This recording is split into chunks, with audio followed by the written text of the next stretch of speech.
Hi friends. അപ്പം ഞാൻ ഇന്ന് വന്നത് ഒരു ചെറിയ കാര്യം നിങ്ങളോട് ഷെയർ ചെയ്യാൻ വേണ്ടിയാണ് കേട്ടോ.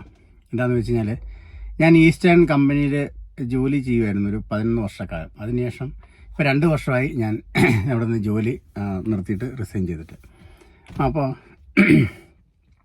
ഇതുവരെയും ഒരു കമ്പനിയും ചെയ്യാത്ത ഒരു കാര്യം നമുക്ക് കമ്പനി ചെയ്തതുകൊണ്ട് അത് നിങ്ങളുമായിട്ടൊന്ന് ഷെയർ ചെയ്യണം എന്ന് വിചാരിച്ചതുകൊണ്ടാണ് ഞാൻ ഈ വീഡിയോ ചെയ്യുന്നത്. അതായത് ഞാൻ 11 വർഷം അവിടെ ജോലി ചെയ്തു. 2017 ഒക്കെ ചെയ്തിട്ടുണ്ടായിരുന്നു. അപ്പോൾ ആ സമയത്ത് അവർ തന്ന നമുക്ക് ബോണസ് തന്നത് കുറഞ്ഞു പോയി എന്ന് അവർക്ക് തോന്നിയിട്ട്, അവരുടെ ഓഡിറ്റിങ്ങിൽ അവർക്ക് തോന്നിയിട്ട് ഇപ്പം നമുക്ക് 2 ദിവസമായുള്ളൂ നമ്മുടെ അക്കൗണ്ടിൽ നമുക്ക് 8,800 രൂപ വന്ന് കയറി. അപ്പോൾ എന്താ സംഭവം നമുക്കറിയില്ലല്ലോ.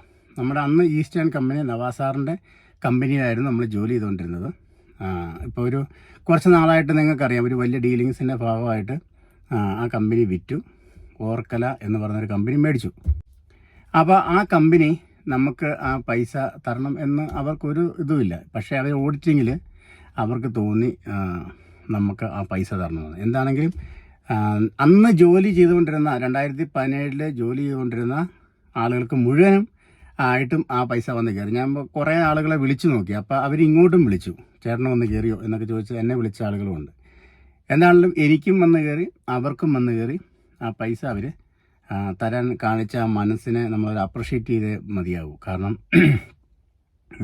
5 വർഷമോ 6 വർഷമൊക്കെ ആയിട്ട് 5 വർഷമൊക്കെ ആയ ആളുകൾ നിർത്തിപ്പോയവരൊക്കെ ഉണ്ട്. അപ്പോൾ അവർക്കും ആ പൈസ വന്ന് കയറി എന്ന് പറയുമ്പോൾ അതൊരു വലിയ കാര്യമല്ലേ. അപ്പോൾ വലിയ തുകയൊന്നുമല്ല, 8,800 എന്ന് പറയുന്നത് ഇന്ന് അതൊരു വലിയ തുകയൊന്നുമല്ല. പക്ഷേ ഞാൻ അവിടെ കമ്പനി കയറുമ്പം 6,500 രൂപയ്ക്കാണ് കേട്ടോ ഞാനവിടെ കമ്പനി കയറുന്നത്. 11 വർഷം മുമ്പ് ഞാനവിടെ ജോലിക്ക് കയറുമ്പോൾ 6,500 രൂപയായിരുന്നു. 120 രൂപയാന്ന് തോന്നുന്നു ബാറ്റ ഉണ്ടായിരുന്നത്. പിന്നെ നമ്മുടെ PF ESI അങ്ങനത്തെ കാര്യങ്ങളെല്ലാം പിടിത്തമെല്ലാം കഴിഞ്ഞിട്ട് നമുക്ക് കിട്ടുന്ന പൈസ. ഇപ്പം ഞാൻ അവിടെ നിന്ന് ഇറങ്ങി പോരുമ്പം എൻ്റെ ശമ്പളം എന്ന് പറയുന്നത് 20,500 രൂപ നമ്മുടെ കയ്യിൽ കിട്ടുന്നു. ബാക്കി PF ESI അങ്ങനത്തെ കാര്യങ്ങളെല്ലാം പിടിച്ചതിന് ശേഷം ഉള്ള പൈസയുടെ എമൗണ്ടാണ് ഞാൻ പറഞ്ഞത്. അപ്പം എന്താണെങ്കിലും അവരെ മനസ്സ് കാണിച്ചതിന് നമ്മൾ അപ്രിഷ്യേറ്റ് ചെയ്യണം, അത് ജനങ്ങൾ അറിയണം. അപ്പോൾ ഒരു കമ്പനി എന്ന് പറയുമ്പോൾ നമുക്ക് ഇടുക്കി ജില്ലയിൽ നമുക്ക് ഇവിടെ ഒരു തൊഴിലവസരം തരുന്ന ഒരു കമ്പനി ഇവിടെ നിലവിൽ നമുക്കുള്ളൂ, ഈസ്റ്റേൺ എന്ന് പറയുന്നൊരു കമ്പനി. അപ്പോൾ അത് പല വിദ്യാഭ്യാസമുള്ള ആളുകൾ അതിനകത്ത് ജോലി ചെയ്യുന്നുണ്ട്, വിദ്യാഭ്യാസം കുറഞ്ഞവരുണ്ട്.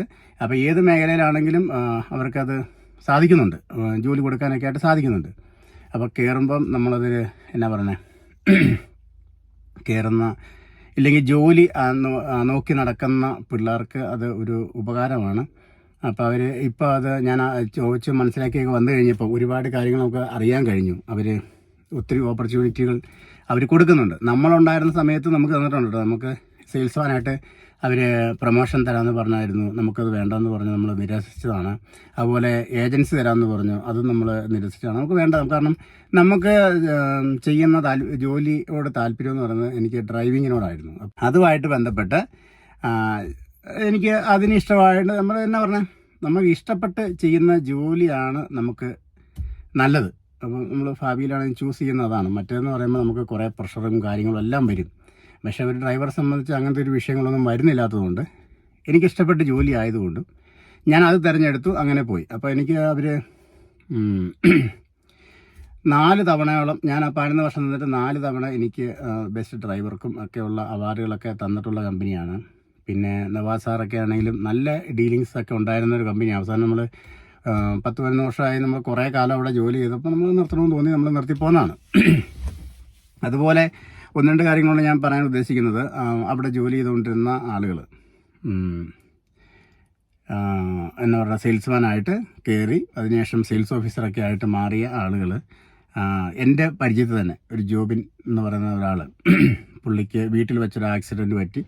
അങ്ങനെ പുള്ളി ഇപ്പോൾ വീൽ ചെയറിൽ ഇരിക്കുന്നൊരു കണ്ടീഷനിലാണ്.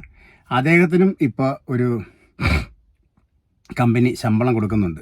എന്ന് പറഞ്ഞാൽ പുള്ളിനെ കൊണ്ട് പറ്റുന്ന രീതിയിലുള്ള ഒരു ജോലി കൊടുക്കുന്നുണ്ട്. നിങ്ങൾ കസ്റ്റമർ കെയറിലൊക്കെ വിളിച്ചിട്ട്, ഈസ്റ്റേൺ കമ്പനിയുടെ കസ്റ്റമർ കെയറിൽ വിളിച്ചിട്ട് നിങ്ങൾ സംസാരിക്കില്ലേ, ആ സമയത്ത് നിങ്ങൾ കേൾക്കുന്ന വോയിസ് ഈ ജോബിൻ എന്ന് പറയുന്ന വീൽ ചെയറിൽ ഇരിക്കുന്ന മനുഷ്യൻ്റെ സൗണ്ടാണ്. അപ്പം ഞാനത് പടമൊന്നും പുറത്തു വിടാൻ ഉദ്ദേശിക്കുന്നില്ല, കാരണം അത് എത്രത്തോളം മോശമല്ലേ. പക്ഷേ കമ്പനി ചെയ്യുന്ന ഒരു നല്ല കാര്യം ഞാൻ പറയായിരുന്നു. പുള്ളി വീടിൻ്റെ മേളിൽ കയറി വാട്ടർ ടാങ്ക് ക്ലീൻ ചെയ്യാനായിട്ട് കയറിയ സമയത്ത് പുള്ളി അവിടെ നിന്ന് താഴെ പോയതാണ്. അപ്പോൾ അങ്ങനെ പുള്ളി വീൽചെയറിലായിപ്പോയി. അപ്പോൾ ഒരു ചെറുപ്പക്കാരൻ എന്ന നിലയിൽ പിന്നെ കമ്പനിയുടെ നല്ലൊരു എക്സിക്യൂട്ടീവ് ആയിരുന്നു, നല്ലൊരു ഓഫീസറായിരുന്നു. ആ രീതിയിൽ കമ്പനി പരിഗണിച്ചിട്ട് പുള്ളിക്ക് സാലറി ഇപ്പോഴും കൊടുത്തുകൊണ്ടിരിക്കുന്നു. അപ്പം പുള്ളിക്ക് ചെയ്യാൻ പറ്റുന്ന പണി, അതായത് വീൽ ചെയറിൽ ഇരുന്നുകൊണ്ട് ചെയ്യാൻ പറ്റുന്ന ജോലി.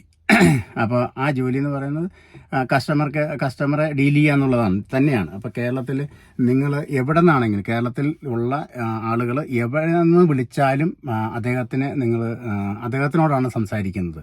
പക്ഷേ നമുക്ക് അതൊന്നും മനസ്സിലാകില്ല കേട്ടോ. അതായത് പുള്ളിക്ക് ഇങ്ങനൊരു ആക്സിഡൻറ്റ് പറ്റിയ ഒരാളാണെന്ന് ഒന്നും മനസ്സിലാകാത്ത രീതിയിലാണ് പുള്ളിയുടെ സംസാരവും കാര്യങ്ങളൊക്കെ. അപ്പോൾ അതും ഈ സമയത്ത് ഞാൻ പറയാൻ ആഗ്രഹിക്കുന്നു. അതുപോലെ തന്നെ ഈയിടെ ഒരു ജയൻ വേലായുധൻ എന്ന് പറഞ്ഞ ഒരു പുള്ളി സെയിൽസ്മാനായിട്ട് കയറിയതായിരുന്നു. പുള്ളിയും ഇതേപോലെ സെയിൽസ് ഓഫീസറായി. അതിനുശേഷം ഇപ്പോൾ പുള്ളിക്ക് ഒരു സ്ട്രോക്ക് വന്ന് പുള്ളി കിടപ്പിലായി. അപ്പോൾ പുള്ളിക്കും കമ്പനി ഇതേപോലെ ശമ്പളം കൊടുക്കുന്നുണ്ട്, സാലറി കൊടുക്കുന്നുണ്ട്. ഇപ്പോൾ എന്നെ കാണുന്ന ആർക്കെങ്കിലും ഈസ്റ്റ് ഏണ്ടിൽ ജോലിക്ക് ആവശ്യമുണ്ടെങ്കിൽ അവിടെ ചെന്ന് കഴിഞ്ഞാൽ പ്രഷറുണ്ട്. അതായത് ജോലി ചെയ്യണം, ജോലി ചെയ്ത് കഴിഞ്ഞാൽ നിങ്ങൾക്ക് ശമ്പളം കിട്ടും. അക്കാര്യത്തിൽ യാതൊരു തർക്കവുമില്ല. ഞങ്ങൾ കയറിയ അന്നത്തെ ശമ്പളമൊന്നും അല്ല, ഇന്ന് നല്ല രീതിയിൽ ശമ്പളമൊക്കെ കമ്പനി കൊടുക്കുന്നുണ്ടെന്നാണ് നമുക്ക് അറിയാൻ കഴിഞ്ഞത്. അപ്പം ഈ വീഡിയോ കാണുന്ന ആർക്കെങ്കിലും ജോലിയൊക്കെ ഇല്ലാതിരിപ്പുണ്ടെങ്കിൽ കമ്പനിയായിട്ട് കോൺടാക്റ്റ് ചെയ്യുക. അത്യാവശ്യം ഞാൻ പറയുന്നു, അത്യാവശ്യം നല്ല നിങ്ങൾക്ക് വേറെ ജോലി കിട്ടുമെങ്കിൽ നിങ്ങൾ മേടിച്ച് പോക്കോ.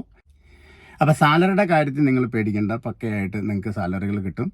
അപ്പോൾ വേറെ ജോലിയൊന്നും നിങ്ങൾക്ക് കിട്ടിയില്ല എന്നുണ്ടെങ്കിൽ നിങ്ങൾ നോക്കിക്കോ, അപേക്ഷിക്കുക. HR ഒക്കെ ആയിട്ട് ബന്ധപ്പെട്ട് കഴിഞ്ഞാൽ ഗൂഗിളിൽ കയറി സെർച്ച് ചെയ്താൽ മതി, നിങ്ങൾക്ക് കിട്ടും. ഞാനിടുന്നത് ശരിയല്ലല്ലോ. അപ്പോൾ എന്നോട് അവർ ആരും ഇത് നിർബന്ധിച്ചിട്ടോ പറഞ്ഞിട്ടോ ഒന്നും അല്ല ഞാൻ ഈ വീഡിയോ ചെയ്യുന്നത് കേട്ടോ. അപ്പോൾ എനിക്ക് തോന്നി, എൻ്റെ ഇത് തോന്നി, അതുകൊണ്ടാണ് ഞാൻ അത് നിങ്ങളെ അറിയിക്കണമെന്ന് തോന്നിയത്. അപ്പോൾ എനിക്ക് ഈ പൈസ വന്ന് കയറി കഴിഞ്ഞപ്പോൾ ഞാൻ HR വിളിച്ചു. ഇപ്പോഴും ആ നമ്പർ തന്നെയാണ്, ആ നമ്പർ മാറിയിട്ടില്ല. അപ്പോൾ ആ നമ്പറിൽ ഞാൻ HR വിളിച്ചു.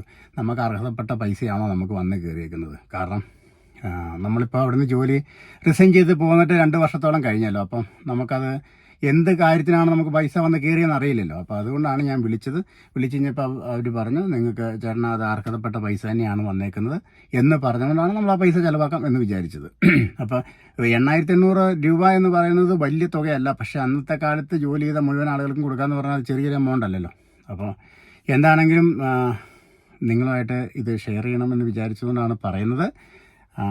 ആർക്കെങ്കിലും അങ്ങനെ ഈസ്റ്റ് ഏണ്ടിൽ ജോലി ചെയ്യാൻ താല്പര്യമുള്ളവരുണ്ടെങ്കിൽ ധൈര്യമായിട്ട് നിങ്ങൾക്ക് പോയി ജോലി ചെയ്യാം. നിങ്ങൾക്ക് പറയുന്ന പൈസ നിങ്ങൾക്ക് കിട്ടിയിരിക്കും. ജോലി ചെയ്യണം, ജോലി ചെയ്യാൻ ആത്മാർത്ഥമുള്ള പണിക്കാരെ അവിടെ ആവശ്യമുണ്ട്. ഓക്കെ.